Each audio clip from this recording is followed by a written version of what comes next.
Hey there, it's Joseph from RoboFlow. Today I'm going to show you how you can train your own YOLOv5 object detection model to any image dataset of your choice. That is, we're going to train a model to identify bounding boxes in state-of-the-art performance in any custom set of images. That could be finding logos or finding machines, aerial imagery, you name it. Before I get too far, let me show you how powerful the YOLO family of models are. Okay, so here I actually have a video that I ran through YOLO, and it's a video of me just riding my bicycle in my driveway. By default, I use the Coco weights, so it's looking for things like bicycle, person, car, etc. And you'll notice that these predicted probabilities are updating extremely quickly. These changing numbers indicate we're seeing over 50 frames per second. Now, freeze frame. You'll notice that this model even does a pretty good job at finding small objects in the background. Look at this, it found this umbrella. It's not very confident at 0.47 that it's an umbrella, but still, that speaks to the power of even seeing and identifying that object. Okay, so now the question naturally becomes, how do you get to use a model that powerful on your own data set? And that's what we're gonna walk through today. Now, let me show you a little bit about the dataset I'm going to be using, but to be clear, you can use any set of images, video, as long as you break it into images and label them, and this walkthrough will work from there. So the set of images I'm using is called the blood cell count and detection dataset. And by that I mean, I have a series of images that are blood cells. Let me get myself out of the way here a little bit. So here I have a white blood cell and red blood cells, and these images were captured from a microscope. This is an open source data set that is free to use, and I'll show you where to grab it here in a second. But I have a few hundred images, and notably, each of my images, I already have the annotations. So my images happen to be annotated, that is, defining where the bounding boxes are, hello, in VOC XML, okay? VOC XML. But you can use any annotation format for today's tutorial. Coco JSON, TensorFlow Object Detection CSV, VOT CSV, label image, CVAT, scale, label box. However your images were labeled, you'll be able to use them for today. And if you want help labeling your images, be sure to reach out. We're able to label images for you or point you to tools that you can use that are free. I'll also link that in the description here today. Okay, so where do you get this data set if you don't already have one ready and available? I'm glad you asked. You can find this data set on public.roboflow.ai. So if I just go back to public.roboflow.ai, I see a series of actually data sets the RoboFlow team has made free for anyone to use. Now, as I mentioned, the one we're using is BCCD, Blood Cell Count and Detection. It was originally open sourced on GitHub by these two authors a couple years ago, and they were kind enough to use an MIT license, so you can use it for commercial purposes. Now, if you don't have a data set and you want to follow along with this tutorial exactly, go ahead up here and click Fork Dataset, and that dataset will get added to your RoboFlow account. Alternatively, what I recommend that you could do is you could go into this specific version of the dataset and download this dataset. Now that's actually what I'm going to do, is I'm going to download this data set because I want to show you the upload flow of getting images into RoboFlow. Before I go much farther, let me show you what we're striving towards. What is the model going to do when all is said and done? Glad you asked. When we're all done with this model, we'll be able to see the outputs like this. You'll notice that each of these images, there's these bounding boxes that are drawn with predicted probabilities of how sure our YOLOv5 model is. And here it's doing a pretty good job. It's finding the white blood cells, the red blood cells. It even finds these little platelets you see in the orange bounding boxes. So, wow, how do you get to do that on your own data set? Well, okay, first things first. I want you to be sure that you have your data set ready, and then I want you to go to roboflow.ai. Once you're here, you can go ahead and sign in or try it now if it's your first time. RoboFlow is free for small data sets like the one that we're going to be using, and only $0.01 per image for data sets over 1,000 images. So it's really easy to get started. What we're doing today is completely free. We'll also be using free training resources via Google Colab, so you won't have to pay a dime. Okay, so I already have an account, so I'm gonna click sign in here, and boom, I have this empty account state. I don't have any data sets that are created. If you're totally new to RoboFlow, you might want to do our sample data set here and walk through this chess example. I've done the sample, so I'm actually just going to jump right in to be able to create my own data set. Okay, so I'm going to go up here and I'm going to click Create Dataset. And I'm going to give my dataset a name. I'll call it BCCD YOLOv5, because why not? And the dataset type is, in fact, object detection. That is, we have a bunch of bounding boxes that we want to find in our images. Now, the annotation group, this refers to what it is that you have labeled in your, what objects you've labeled. So in mine, I have a bunch of cells that are labeled. And specifically, I have red blood cells, white blood cells, and platelets. So I'll go ahead and create that data set. Okay, now I have the empty data set. The next thing I need to do is just get my data into RoboFlow. And the way that I can do that is I can just open up my images here, or oops, keeps flipping over. Open up my images here, and you'll see that I just drop all of this data directly into RoboFlow, and it will process it for me. So I'm just gonna click and drag. And just like that, look, RoboFlow matches up all of my images and my annotations. And it actually performs a couple of checks for me. You'll notice that this dataset had a couple of problematic annotations. There were 3 zero area annotations, which means by accident, the person that labeled this might have accidentally clicked and made like a 0 pixel annotation. Those are going to confuse your model, so RoboFlow by default drops bad annotations like those. RoboFlow also performs a variety of other checks, like if your annotation extends outside of frame. You can see me here. If your annotation is slightly outside of frame but partially in frame, RoboFlow will crop it so that it's only the part that's in frame. Or if you have an annotation that's completely out of frame, like my hands right now, RoboFlow would not include those. Those are all the checks that we perform on a data set by default.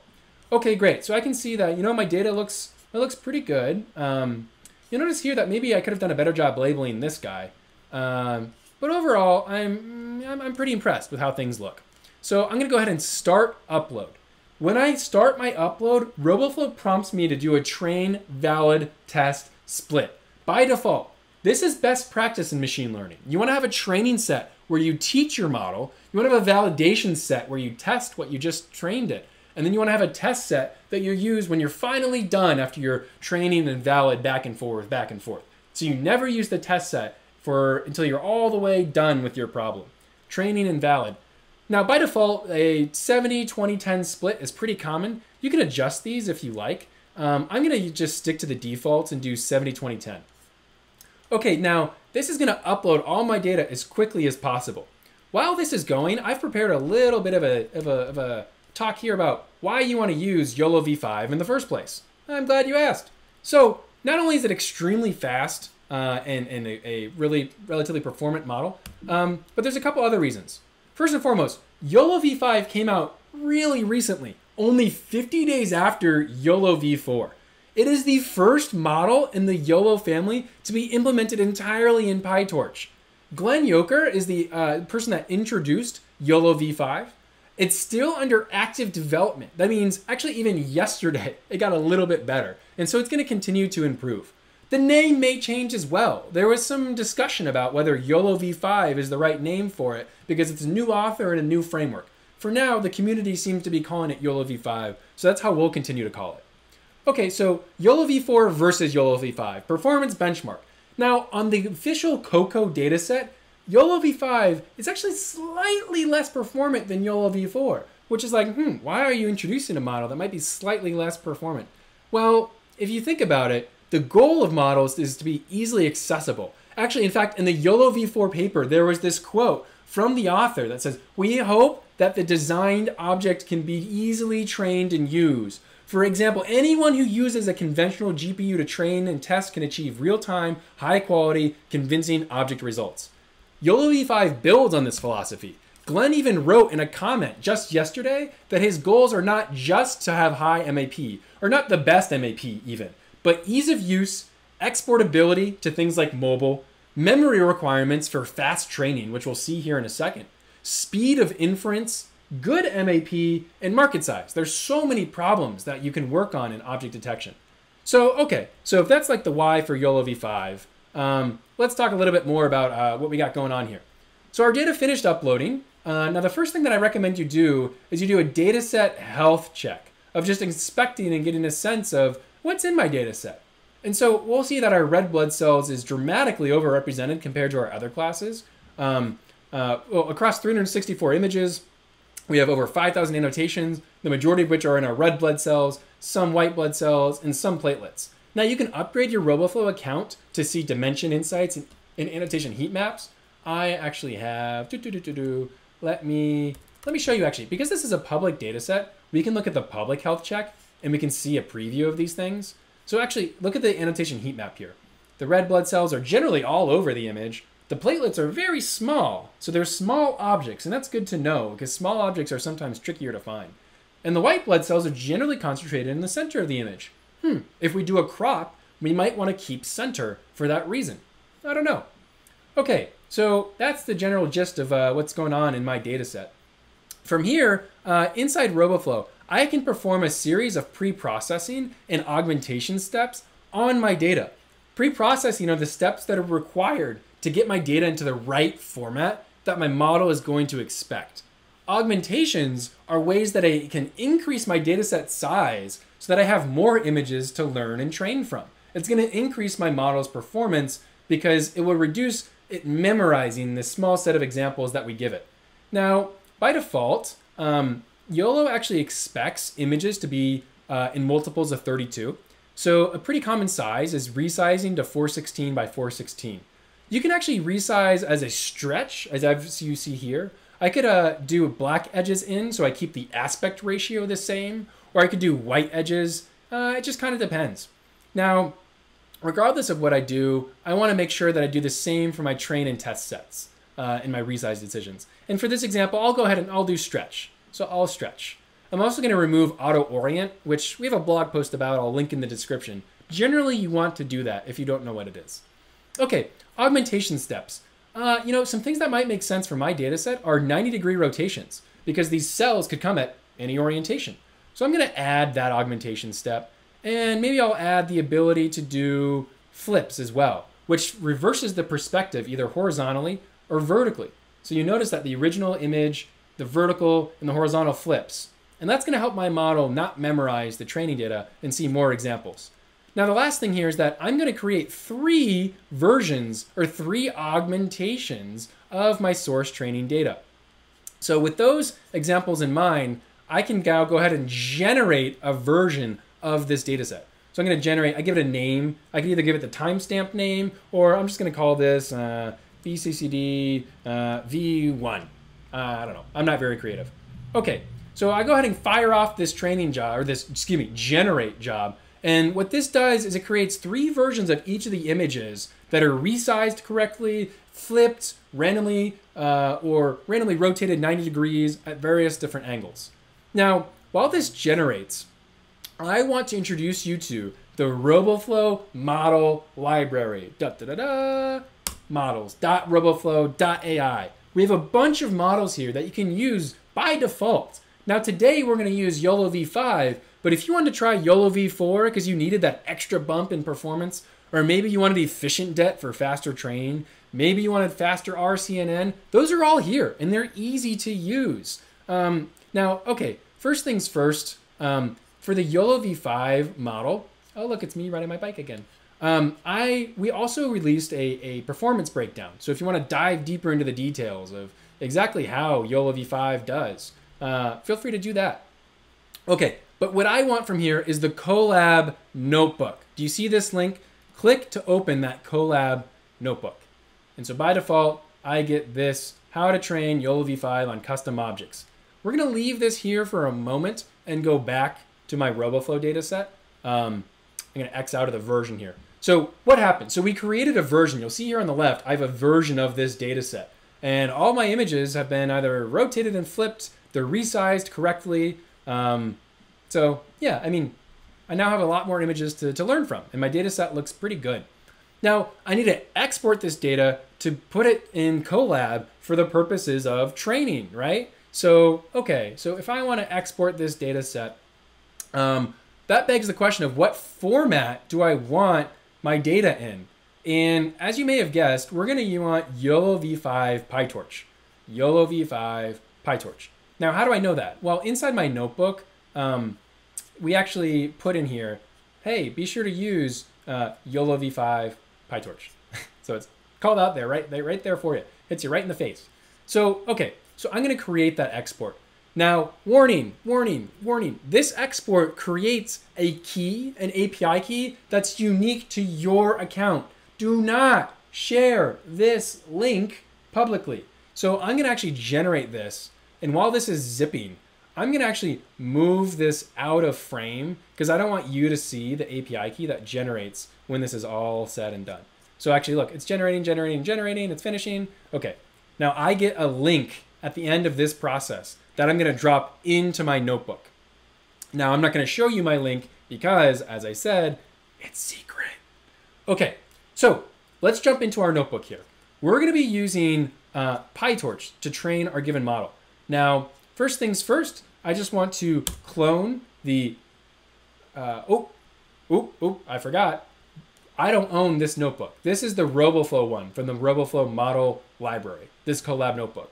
So I need to go up here, this is important, and click File, Save a Copy in Drive. This creates your own copy of the notebook that you can edit and do whatever you want with it, okay? So File, Save a Copy to your own drive. And now I'm gonna X out of the first one, and now all I have is my copy. Now I'm gonna rename this from copy from to something a bit more descriptive. I'm gonna call it JN, because it's mine, Joseph Nelson, RoboFlow, custom YOLOv5. Okay, great. So now I have this, this notebook. I'm going to run the first cell here and basically get my dependencies all set up. And that's going to run and get my dependencies, meaning things that are required to run this bit of code. So the YOLOv5 notebook requires things like PyTorch and a specific version of PyTorch and basically helps with reproducibility. So a specific version of NumPy, OpenCV, etc. Now, in the next cell, while that's importing all those things, let me show you over here. You can click to see all of the files that are in your collab at this given time.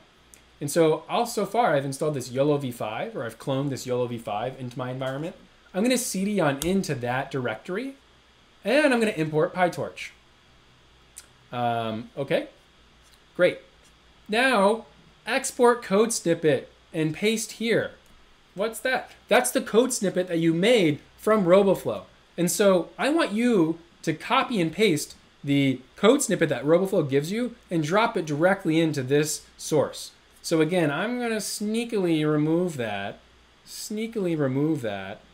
paste mine in, hit enter, and then I'm going to remove my key and bring it back, my key. So I removed my key and then I just wrote my key so that you can't actually see what it was. And you'll see that this extracts and runs everything. And it asks, do I want to replace the data.yaml? The answer is yes. So I'm going to hit A because I want to replace all instances of it. So A. Okay, great. So now if I open up my YOLOv5, would you look here, I have train, valid, and test. And inside train, I have my images and my labels. And everything's formatted correctly for how this model expects to run. To use YOLOv5, you need to have a specific YAML file that defines where your directories are structured. RoboFlow makes that for you. And so we can actually print out, we can cat that data.yaml. And you'll notice here that it points to the train and valid spots. The number of classes is 3. The names of those classes are platelets, red blood cell, and white blood cell. Now, the next thing that we're going to do here is we're going to define the model configuration and architecture. Now, I actually am going to go ahead and get the number of classes, and then I'm going to define all the layers here. Now, you don't have to edit this, but if you feel comfortable, you can. You can actually write additional, you can write your own anchors if you want. You can change the backbone or the head of the architecture. I'm just going to use the defaults and just go ahead and make that. And then when it's done, it says print custom model config is written. Woo! Now we're ready to start training. Our data is in the notebook. We've already created a specific version. The augmentations worked, and all of my bounding boxes are updated thanks to RoboFlow. And so now I can call this train command. This train command includes a series of arguments. So image is the image size, so it's 416. Batch is the batch size, the number of images that are each training batch. epoch is the number of epochs we're going to train for. Now, often you want to do like 3,000 or more for pretty serious data sets. For this little itty bitty data set, I'm just going to do 100 and we'll probably get away with it just fine.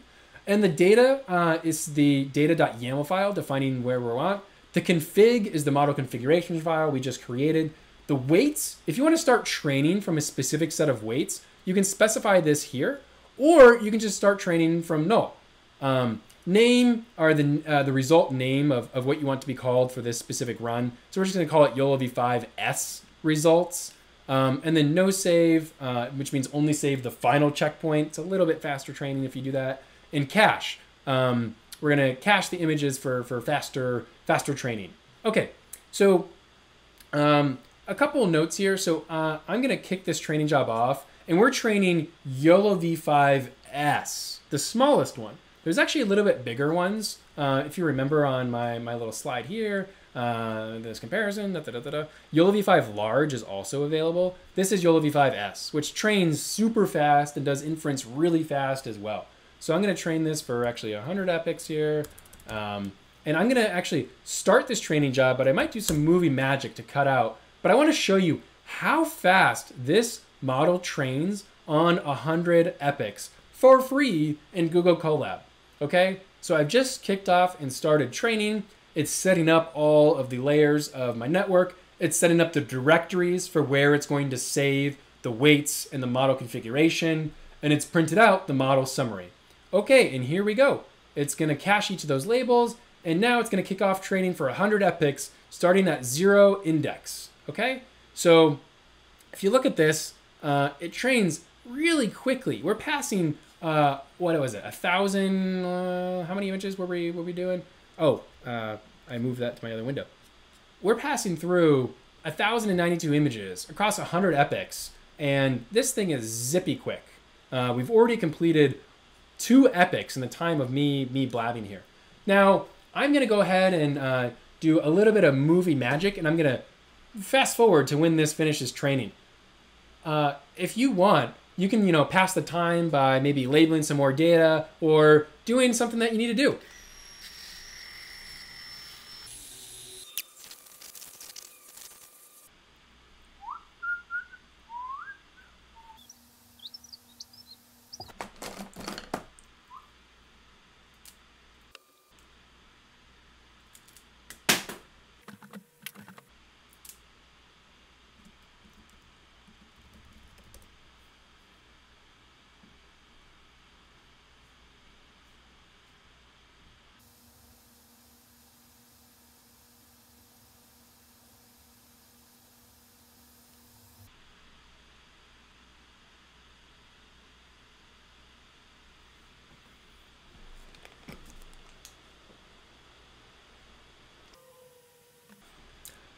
Okay, our training is finishing up here. You'll notice it's on epoch 98 of 99, and our MAP is kind of topping out around 0.9.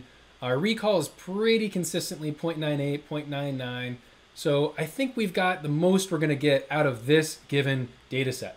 You'll notice that these 100 epochs across 1,092 images took only 18 minutes and 14 seconds, which is amazingly impressive for how accessible this machine learning model is. Okay, so I can actually start Tensor Board and be able to evaluate and view my given results. So Tensor Board is an easy way for visualizing the performance of any given model. So give it a second here to queue up. You'll notice that from Tensor Board, I'm able to see that actually, you know what? It looks like my model topped out at, frankly, around step 40 or so. And I didn't need the rest of those epochs. If anything, I might want to be worried about overfitting. The same is true for recall and precision and my F1 measure. So this all seems to say that I've gotten the most I can get out of this given data set. I either need to collect more data or improve my labeling quality to see if things could be better from here. So, okay, that's great. And then the nice thing is that this implementation from Ultralytics also contains the ability to print out the results and a non-Tensor Board format, and an image file that you can save and do whatever you want with. So it's inside results.png. So I can actually see that over in my directory. Okay, now, all right, so the next thing that I may want to do is, first I'm gonna print out my ground truth data. What did the data that I used to train look like?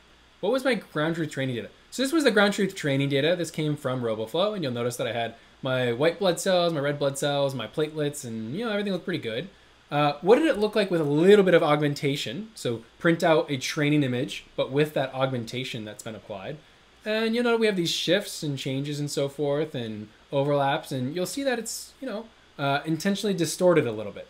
Okay, so how did that perform on my test set? First things first, my weights file is inside the weights directory. So last YOLOv5s results.pt.pytorch. These are the weights that I can use and save, download, use elsewhere, convert to ONNX for the purposes of doing on mobile. It's there. That's the weights file. That's the magic. Now, okay, I'm going to cd on into the YOLOv5 directory, and I'm going to run detect.py using the last weights, image size 416, confidence interval of 0.4, and the source is going to be these test images. Now remember, my model has never seen these test images before. And so let's see how the model does. Okay, so it loads in all these images, and then one by one, once the model is compiled, it conducts inference. And you'll notice, look at that inference time, 0.008 seconds. Really, really impressive per image. Now let's print out and display each of my results. So print this out, and I'm going to print out everything that contains a .jpeg format in the inference directory. And here we go. So look, it even you see that? I almost missed that little platelet there, this white blood cell or red blood cell, each of these red blood cells, this white blood cell. Man, this model is killer. It does a great job at finding everything that I needed to find for counting and detecting these blood cells. See the platelets there? And you'll notice that I set the confidence to 0.4, which means nothing below 0.4 is going to display across all of these images. Okay, so now what I want to do, I might want to export these weights for future use. So I run this cell to connect to my Google Drive. So this little thing here, and then I use that, and I drop in my authorization code, and I'm going to do that off screen. I'm going to do that off screen. Copy in my authorization, copy and paste, and bring that on back. Okay, so cool. Now you see it's mounted here. So now what I'm going to do is I'm going to copy the last weights to my Google Drive. And boom, the weights are now in my Google Drive. If I go ahead and open up my Google Drive folder, they would be there. Congrats, you've done it. You've trained your own custom YOLOv5 object detection model. Now, with your results, honestly, cannot wait to see what you build next with RoboFlow. Reach out if you have any questions, help@roboflow.ai if you can't get your images loaded in, if you want to collect more data, if you want some labeling tips, you name it. We're here to support you. Now, can't wait to see what you build, and good luck.